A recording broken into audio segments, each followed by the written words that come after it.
Social media addiction. Social media is something that we all know and love. Coming from TikTok's biggest fan, I know that Snapchat, Instagram, and Twitter is something that our youth loves more than anything. It allows us to connect with our friends, it can allow us to consume media, as well as even look up our favorite recipes and what we want to cook for dinner. But it has more negative effects than you would really think. I have a social media addiction. I know exactly what all the problems really are, and I've experienced some of the things that I will get to in later slides. Social media is causing issues for the youth of this generation. It's causing an increase in body image issues, depression, and anxiety, which we will get into later on. I think there should be regulations on social media to the degree that it negatively affects the public good. This was stated by Elon Musk in one of his most recent articles when asked to talk about social media and what his opinion on it was. But what exactly is the problem? In the article, Social Media Addiction to the Absence of an Intentional Bias to Social Media by Katie Thompson, Simon Hunter, and Stephen Butler, it says that most of our youth struggle with a social media addiction. This means that majority of their day is getting spent looking on apps like Instagram, Twitter, and Snapchat to see what's going on with their friends, family, and even in the news. But this is becoming a global epidemic. Governments worldwide are beginning to acknowledge this as a public health crisis. In the article, The Roles of Social Media Use and Friendship Quality in Adolescence, Internalizing Problems and Well-Being by Luberton Bongart-Niebuhr, it says social media users experience a lower well-being, a lower rate of high-quality friendships, and in turn is causing them to internalize these problems. Body image issues, depression, and anxiety is all an effect of social media. This is because we are constantly comparing ourselves to people that are just not us. We see people like Kim Kardashian who have an unrealistic body standard, and we wish that we had that too. But that's just not realistic for people on a day-to-day life. And we don't see millions of Kim Kardashian when we enter into the grocery store. What is causing social media to be so addictive in the first place? Social media was designed to be addictive. When the developers sat down and thought up an idea for an app like Instagram, MySpace, and Facebook, their main intention was to make as much money as possible, which meant they needed as many people checking into their app as they possibly could. They didn't realize that this would cause it to become as addictive as it really is.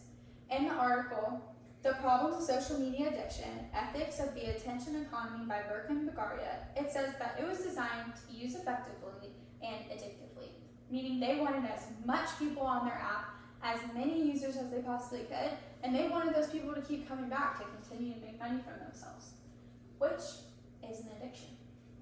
With the worldly standard pressuring everyone to connect this way, we expose ourselves to social media on a daily basis. I know I'm always checking my Facebook and Instagram to see what everyone's up to, and I can say the same for my friends and family. If you ask them why, they'll simply just tell you it's how they want to connect, and they're able to text people that they can't see at all hours of the day. If you look here, it says that 2.03 billion people are actively using social media. That's 28% of our world's population. If you keep in mind all the people in rural countries and as well as babies who simply just don't have access to social media, 28% is a large majority of the world. This is causing an increase in anxiety and depression in our youth.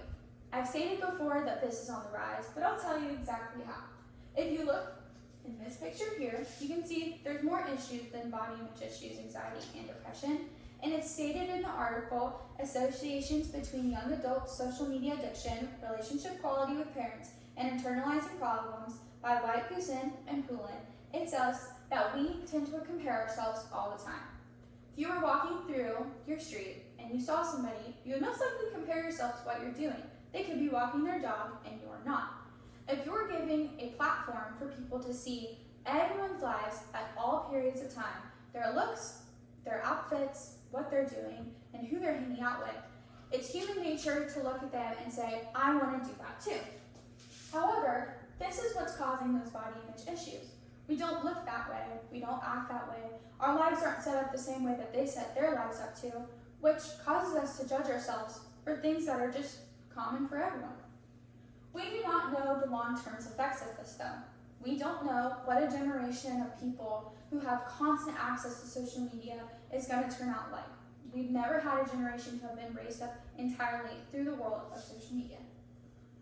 So how can we fix this? The first way is to decrease the amount of time that is spent on these apps.